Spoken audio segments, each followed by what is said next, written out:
Assalamualaikum warahmatullahi wabarakatuh.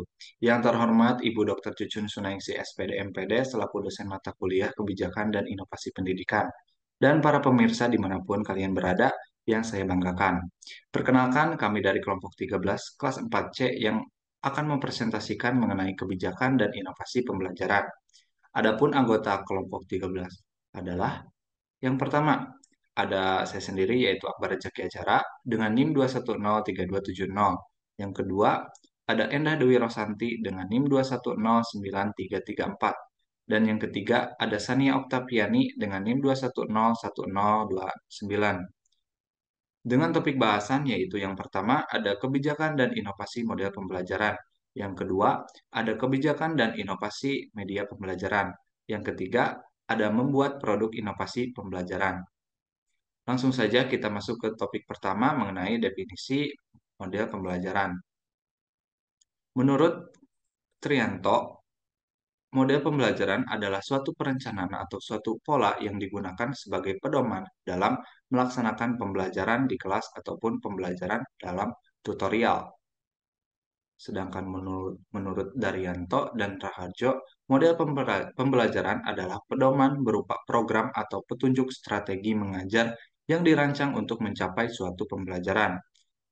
Lalu yang ketiga, menurut Martono, model pembelajaran adalah seperangkat rencana dan pola yang dapat dipergunakan untuk merancang bahan-bahan pembelajaran serta membimbing aktivitas pelajaran di kelas atau di tempat-tempat lain yang melaksanakan aktivitas-aktivitas pembelajaran. Mungkin cukup sekian materi yang dapat saya sampaikan. Selanjutnya saya serahkan kepada pemateri kedua, yaitu Saudari Endah. Kepada Saudari Endah, saya persilahkan. Baik, terima kasih moderator. Materi selanjutnya yaitu kebijakan model pembelajaran. Menurut Undang-Undang Sistem Pendidikan Nasional Nomor 20 Tahun 2003 Pasal 4 Ayat 4, pendidikan diselenggarakan dengan memberi keteladanan, membangun kemauan, dan mengembangkan kreativitas siswa dalam proses pembelajaran.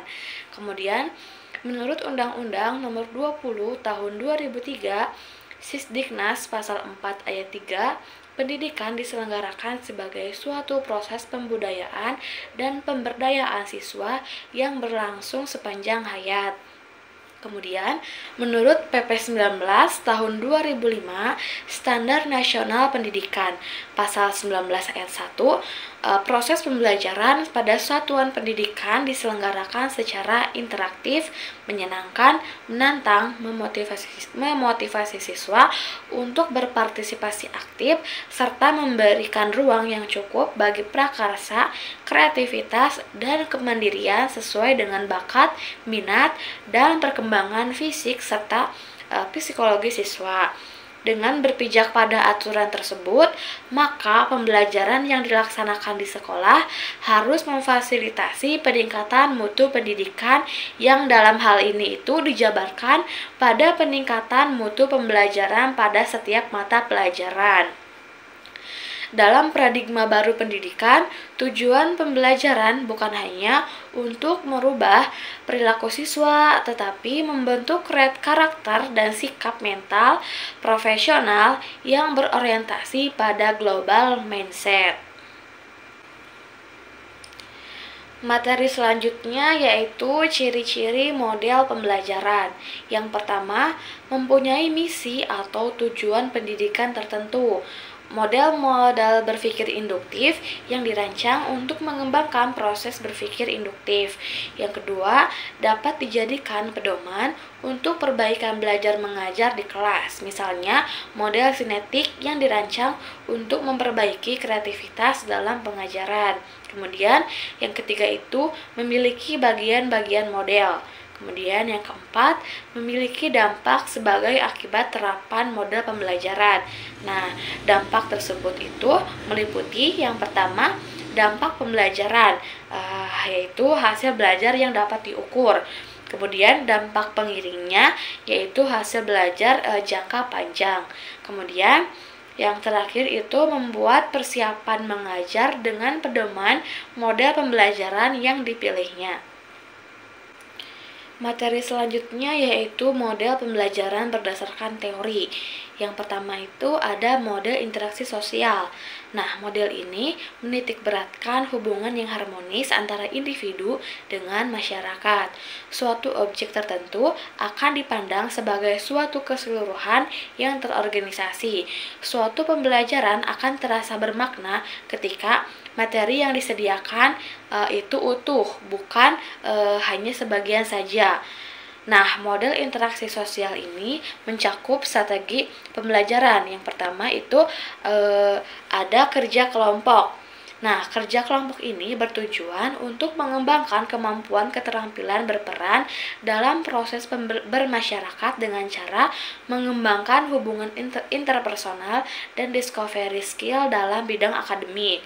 Kemudian, yang kedua ada pertemuan kelas yang bertujuan untuk mengembangkan pemahaman mengenai diri sendiri dan mempunyai rasa tanggung jawab baik untuk diri sendiri maupun kelompok. Kemudian yang ketiga, pemecahan masalah sosial yang bertujuan untuk mengembangkan kemampuan memecahkan suatu permasalahan secara logis. Kemudian, yang keempat, bermain peranan yang bertujuan untuk memberikan kesempatan kepada peserta didik untuk menemukan nilai-nilai sosial. Kemudian ada yang terakhir itu simulasi sosial yang bertujuan untuk membantu siswa ketika mengalami berbagai kenyataan sosial serta menguji reaksi mereka. Kemudian model yang kedua itu ada model pemrosesan informasi. Nah, model ini berdasarkan teori belajar kognitif dan berorientasi pada kemampuan siswa memproses informasi. Pemrosesan informasi merujuk pada cara menerima stimulasi dari lingkungan dengan mengorganisasi data, memecahkan masalah, menemukan konsep, dan menggunakan simbol verbal dan visual. Teori pemrosesan informasi atau kognitif ini dipelopori oleh Robert yang berasumsi bahwa pembelajaran merupakan faktor yang sangat penting dalam perkembangan. Perkembangan merupakan hasil kumulatif dari pembelajaran. Nah, dalam model ini terdapat strategi pembelajaran yaitu yang pertama mengajar induktif, yaitu untuk mengembangkan suatu kemampuan berpikir dan kemampuan dalam memberikan sebuah teori. Kemudian ada latihan inquiry, yaitu untuk mencari sekaligus menemukan informasi yang memang diperlukan. Kemudian ada inquiry keilmuan, yaitu mengajarkan sistem penelitian yang berdisiplin ilmu dan diharapkan mendapatkan pengalaman yang sama seperti disiplin lainnya. Kemudian ada pembentukan konsep yang bertujuan untuk mengembangkan kemampuan berpikir induktif, mengembangkan konsep dan kemampuan analisis. Kemudian ada model pengembangan, yaitu model yang bertujuan untuk mengembangkan inteligensi umum terutama dalam berpikir logis, aspek sosial dan moral. Kemudian ada advanced organizer model yang bertujuan mengembangkan kemampuan memproses informasi yang efisien untuk menyerap dan menghubungkan satuan ilmu pengetahuan secara bermakna. Kemudian yang ketiga itu ada model personal. Nah, pada model ini, guru harus berupaya menciptakan kondisi kelas yang konduktif supaya siswa merasa bebas ketika saat mereka belajar dan mengembangkan dirinya, baik emosionalnya maupun intelektualnya. Nah, model pembelajaran ini memiliki strategi pembelajaran. Yang pertama, pembelajaran non-direktif yang bertujuan untuk kemampuan dan perkembangan diri.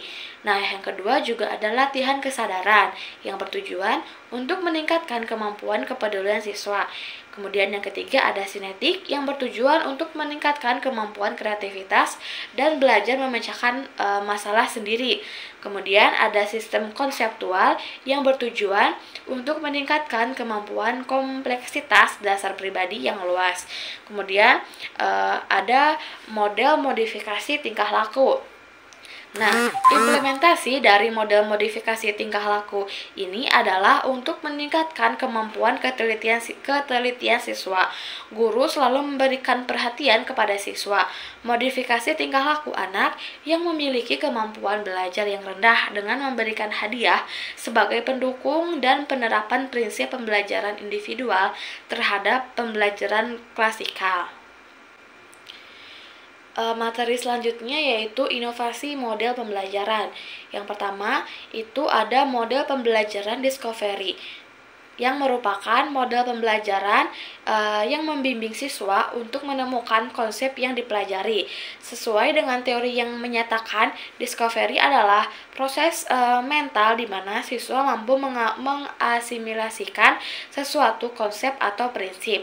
Yang dimaksud dengan proses mental tersebut antara lain mengamati, mencerna, mengerti, menggolongkan, membuat dugaan, menjelaskan, mengukur, membuat kesimpulan, dan sebagainya.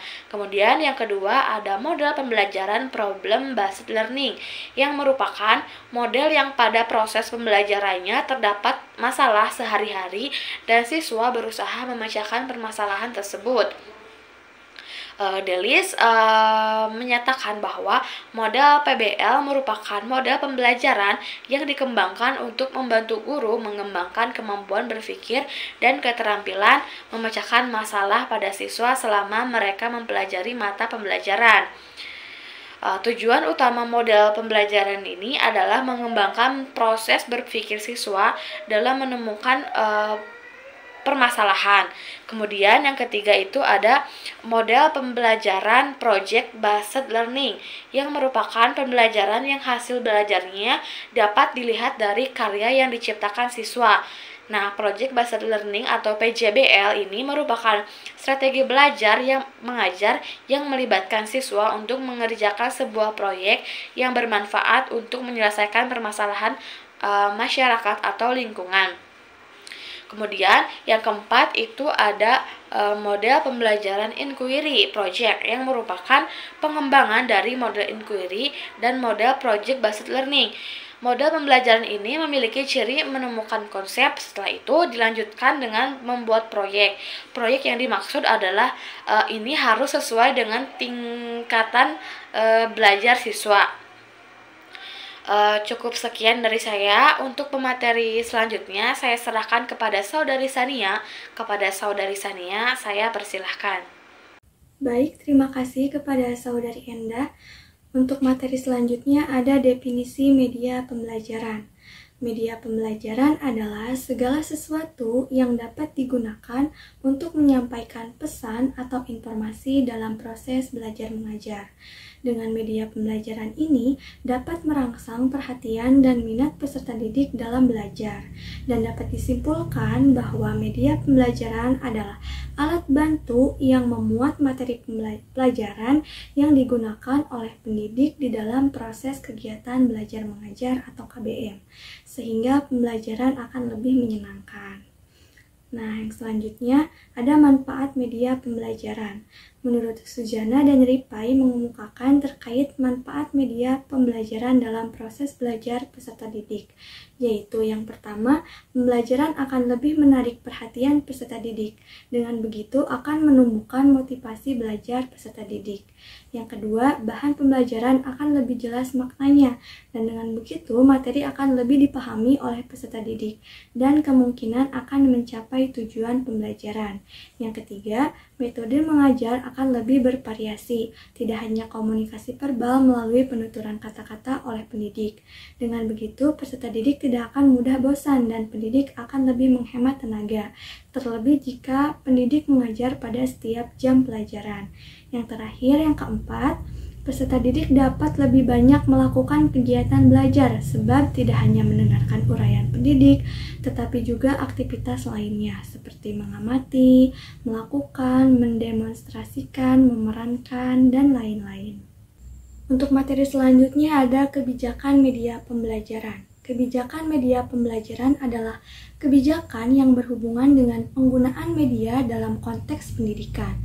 Pembahasan kebijakan media pembelajaran mencakup berbagai aspek termasuk tujuan, strategi, pendanaan, dan implementasi. Yang pertama ada tujuan. Tujuan tersebut dapat meliputi meningkatkan kualitas pembelajaran, meningkatkan aksesibilitas bagi siswa, memfasilitasi pembelajaran yang interaktif, dan meningkatkan motivasi dan keterlibatan siswa. Yang kedua ada strategi. Strategi tersebut dapat meliputi pengembangan konten yang relevan, pelatihan bagi guru dalam penggunaan media, penilaian dan pemantauan yang efektif, dan pengadaan infrastruktur dan perangkat teknologi yang diperlukan. Yang ketiga ada pendanaan. Mencakup alokasi pendanaan yang memadai untuk mengembangkan implementasi dan pemeliharaan media pembelajaran.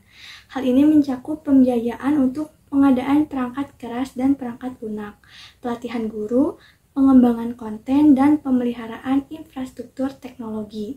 Yang keempat ada infrastruktur. Nah, infrastruktur ini mempertimbangkan kebutuhan infrastruktur teknologi yang diperlukan untuk mendukung media pembelajaran.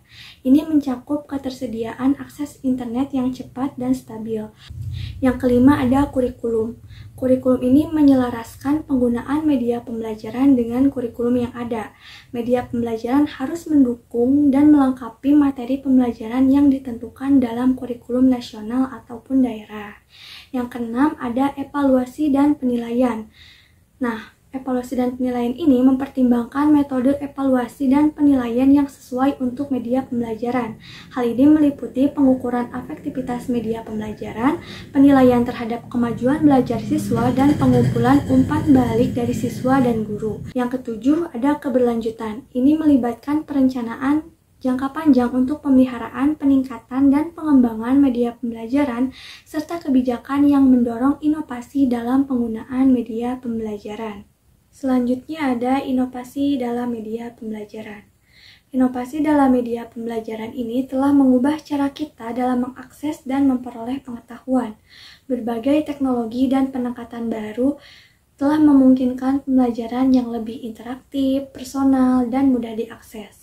Yang pertama ada pembelajaran berbasis teknologi. Inovasi dalam media pembelajaran ini telah memanfaatkan teknologi informasi dan komunikasi atau TIK untuk memberikan pengalaman pembelajaran yang lebih menarik dan efektif. Selanjutnya ada inovasi dalam media pembelajaran. Inovasi dalam media pembelajaran ini telah mengubah cara kita dalam mengakses dan memperoleh pengetahuan. Berbagai teknologi dan pendekatan baru telah memungkinkan pembelajaran yang lebih interaktif, personal, dan mudah diakses. Yang pertama ada pembelajaran berbasis teknologi. Inovasi dalam media pembelajaran ini telah memanfaatkan teknologi informasi dan komunikasi atau TIK untuk memberikan pengalaman pembelajaran yang lebih menarik dan efektif. Dengan adanya teknologi ini, siswa dapat mengakses materi pembelajaran kapan saja dan di mana saja serta mendapatkan umpan balik instan. Yang kedua, pembelajaran berbasis game. Inovasi media pembelajaran juga telah memanfaatkan unsur permainan atau game untuk meningkatkan keterlibatan dari siswa. Pembelajaran berbasis game ini menciptakan simulasi yang interaktif dan menarik, yang memungkinkan siswa belajar melalui tantangan dan pencapaian. Yang ketiga, ada pembelajaran berbasis realitas virtual atau VR dan realitas augmentasi atau AR. Teknologi VR dan AR telah mengubah cara siswa berinteraksi dengan materi pembelajaran. Dengan menggunakan perangkat VR, siswa dapat terlibat dalam pengalaman belajar yang imersif dan realistis.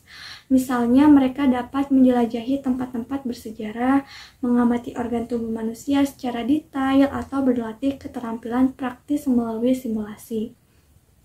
Sedangkan AR di sisi lain memungkinkan integrasi elemen digital ke dalam lingkungan fisik yang dapat meningkatkan pemahaman dan keterlibatan siswa dalam pembelajaran. Yang keempat, pembelajaran berbasis kecerdasan buatan atau AI. AI telah digunakan dalam media pembelajaran untuk memberikan personalisasi dan adaptasi dalam pengalaman belajar. Sistem cerdas dapat menganalisis data siswa, memahami kebutuhan individual mereka, dan menyediakan konten atau rekomendasi yang disesuaikan. Selain itu, Asisten virtual juga digunakan untuk memberikan bantuan dan jawaban atas pertanyaan siswa dalam waktu yang nyata. Yang kelima, ada pembelajaran berbasis video dan multimedia. Penggunaan video dan multimedia dalam media pembelajaran ini telah menjadi inovasi yang signifikan. Video dapat menggambarkan konsep yang kompleks dengan lebih jelas gitu dan menghidupkan materi pembelajaran. Di sisi lain, multimedia memungkinkan penggunaan gambar, animasi, grafik, dan audio untuk meningkatkan pemahaman dan menarik minat siswa. Yang keenam, ada pembelajaran berbasis sosial dan kolaboratif. Inovasi dalam media pembelajaran juga telah mendorong interaksi sosial dan kolaboratif antara siswa. Baik, di sini saya akan mendemonstrasikan mengenai produk yang telah kami buat. Yang pertama ada Quiz Wizard, yang kedua ada Google Site, dan yang ketiga ada Live Worksheet.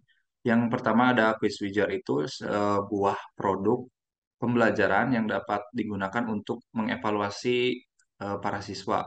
Quiz Wizard ini kayak seperti papan permainan, di mana jika anak-anak menjawab pertanyaan dengan benar, maka akan maju selangkah atau beberapa langkah, kemudian jika salah akan mundur beberapa langkah sehingga dapat memotivasi anak untuk dapat saling cepat-cepatan untuk maju. Kemudian yang kedua ada Google Site. Google Site ini digunakan untuk merangkum berbagai macam materi sehingga dapat dipakai di berbagai perangkat media elektronik sehingga dapat digunakan dimanapun tanpa mengenal waktu dan tempat.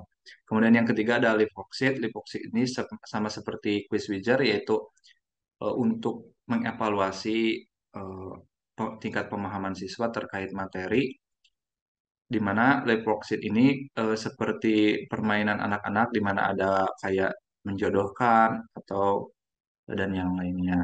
Di sini saya akan mendemonstrasikan produk yang telah kami buat. Yang pertama ada Quiz Wizard. Quiz Wizard ini adalah tampilan admin. Jadi admin tinggal memulainya saja game yang telah dibuat. Nah, nanti akan ada link yang untuk si pemain. Jadi nanti tinggal di copy saja. Kemudian nanti link ini tuh sebagai token lah, token masuk ke game. Nah, namanya, nah ini tampilan awal ketika mau memulai game. Nah, ini adalah soal-soal yang telah dibuat oleh saya terlebih dahulu. Nah, di sini ada soal pertama yaitu bunyinya ibu kota negara Indonesia saat ini adalah, nah misalkan benar nih Jakarta. Nah, betul Jakarta. Kemudian bisa bisa mengocok dadu berapa langkah eh, siswa dapat maju gitu ke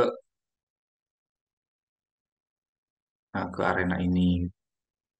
Nah, di sini juga ada kayak hadiah-hadiah gitu. Jadi kuis ini tuh sangat interaktif gitu untuk diterapkan ke siswa. Nah, ini misalkan ini salah nih. Di bawah ini merupakan hewan omnivora. Nah, misalkan saya menjawab kambing. Salah. Nah, kan akan mundur satu langkah gitu. Mungkin cukup sekian demonstrasi quiz wizard. Yang selanjutnya ada eh, demonstrasi Google Site. Nah, Google Site ini saya ambil materi mengenai Pancasila. Nah, di sini saya menaruh fitur-fitur seperti dapat melihat KD, terus indikator pencapaian, tujuan. Nah, terus ada fitur-fitur menarik lainnya, ada mari menyanyi, mari memahami Pancasila, dan mari mengisi kuis. Nah, yang pertama kita buka dulu mari menyanyi. Nah, di Mari Menyanyi ini itu siswa dapat diminta untuk menyanyikan Indonesia Raya, kemudian Garuda Pancasila, lalu ada lagu materi yang saya dapatkan dari YouTube. Nah, nanti ini mudah sekali penggunaan Google Site ini tinggal kayak menyematkan saja video-video yang berasal dari YouTube dan tenang saja karena si pembuat video pun akan mendapatkan eh, keuntungan dari menambahnya jumlah viewers. Jadi intinya kita ini tidak kayak mencuri video dari orang lain. Nah, kemudian fitur kedua ini tuh ada mari memahami materi. Nah, di mari memahami materi ini itu ada saya menyimpan video materi tentunya, kemudian ada buku siswa saya sematkan juga. Jadi intinya tuh dalam satu aplikasi ini tuh tersedia banyak gitu, banyak fitur-fitur menarik sehingga dapat memudahkan para siswa maupun guru dalam mengajar. Kemudian ada mari membaca Pancasila bersama-sama. Nanti di dalam kelas kita kayak membaca Pancasila bersama murid kita, gitu. Lalu yang kedua ada materi tentang makna nilai dan simbol Pancasila, gitu. Nah, seperti ini. Lalu ayo mengamati. Nah, ayo mengamati ini saya ambil dari buku siswa, hingga buku siswa pun dapat mudah gitu dibawa-bawa oleh melalui handphone saja. Kemudian ayo berdiskusi juga ada gitu. Nah, ini saya menyematkan Google Form di Google Site ini. Jadi siswa pun tinggal langsung mengisi, nanti langsung bisa dikirim. Nah, si guru bisa langsung memeriksanya. Terus kemudian ada fitur yang ketiga yaitu mari mengisi kuis. Nah, mari mengisi kuis ini coba kita klik. Nah, ini kuis ini tuh saya tautkan kepada Quizizz, penyedia eh, pembuat kuis Quizizz. Coba kita mulai. Nah, sama seperti kuis-kuis yang tadi gitu, kuis ini juga bersifat interaktif gitu karena kayak menggugah motivasi siswa untuk menjawab pertanyaannya karena ketika ada hadiah-hadiah menarik gitu di dalam kuis ini. Misalkan yang merupakan simbol dari kemanusiaan yang adil dan beradab adalah misalkan kita pilih acak saja. Nah, ini betul ada misteri-misteri box seperti ini. Nah, mungkin cukup sekian demonstrasi Google Site. Selanjutnya kita ke produk ketiga, yaitu Leapfrog Nah, di Leapfrog ini tuh seperti LKPD tulis gitu, tapi bisa diakses melalui digital. Nah, seperti ini. Misalkan nama siapa gitu. Misalkan coba kelas 4C, lalu subjeknya bahasa Inggris.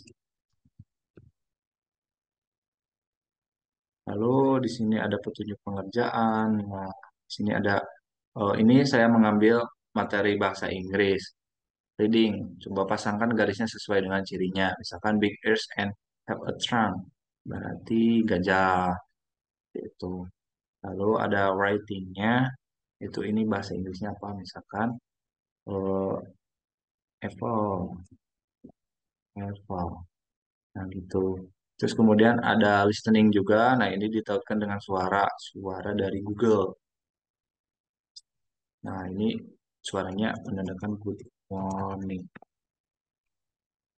Lalu ada speaking juga. Nah, ini siswa dapat merekam suaranya sesuai dengan perintah yaitu table. Lalu ada refleksi juga. Terus sudah selesai. Nah, jika sudah selesai, klik finish. Nah, kita cek berapakah nilainya. Nah, nilainya cuma 2 karena cuma dijawab 2 soal. Mungkin cukup sekian presentasi yang dapat kami sampaikan. Saya sebagai perwakilan dari kelompok 13 pamit undur diri. Wassalamualaikum warahmatullahi wabarakatuh.